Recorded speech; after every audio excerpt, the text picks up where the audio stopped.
And welcome to our at-home audience. There we are.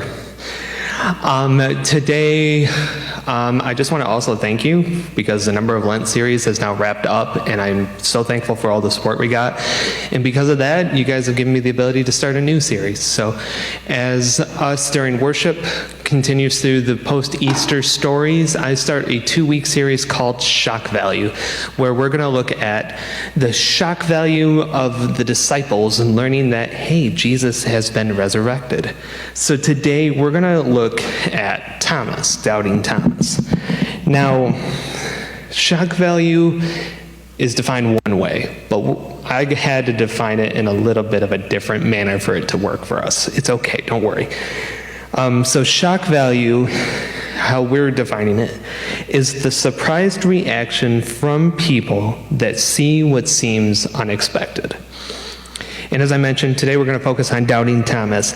So he thought Jesus wasn't resurrected. There's no way that it was possible.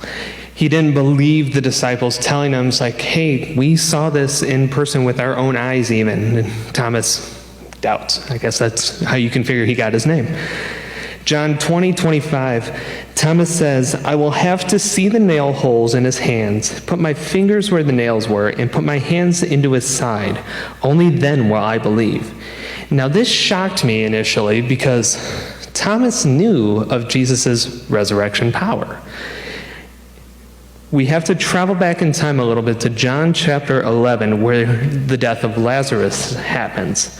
Jesus learned about Lazarus' death and decides to return to Jerusalem to see him. The disciples were nervous and scared, though, that this trip was going to lead to Jesus' own death. But out of all the 12 disciples, guess who speaks up? Thomas.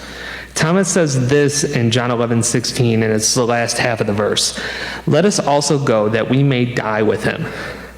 Thomas was the one who was willing to go with Jesus, risk being killed for Jesus to resurrect Lazarus.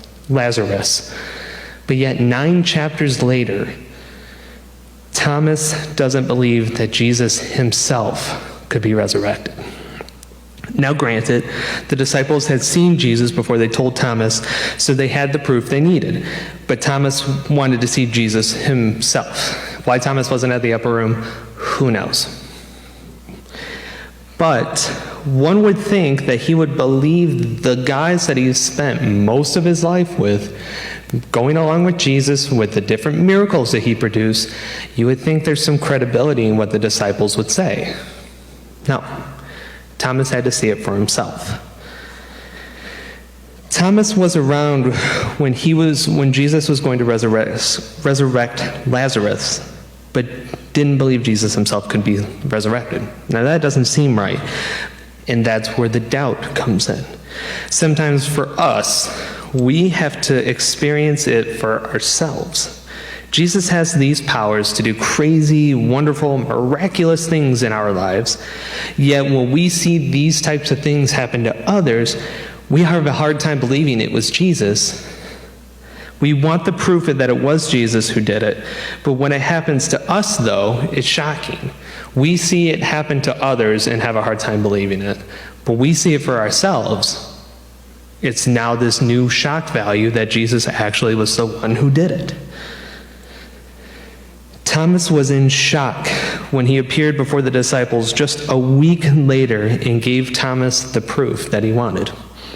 As I mentioned earlier, we have to need to experience things for ourselves to believe it. Our relationship with Jesus is something that we experience ourselves.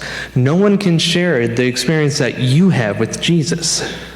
Jesus does things that we don't expect, like feeding 5,000 plus people with 5 loaves and 2 fish. And we're going to talk about that more next week.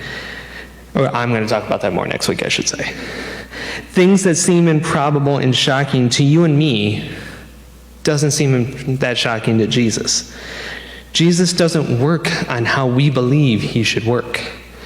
Jesus brought in his ministry this upside down view of the world that teaches us to believe the unbelievable, that teaches us how to be more like him. Thomas had to see it for himself. And I pray that you get a moment this week to see Jesus in this upside down way. The doubt will flip into belief.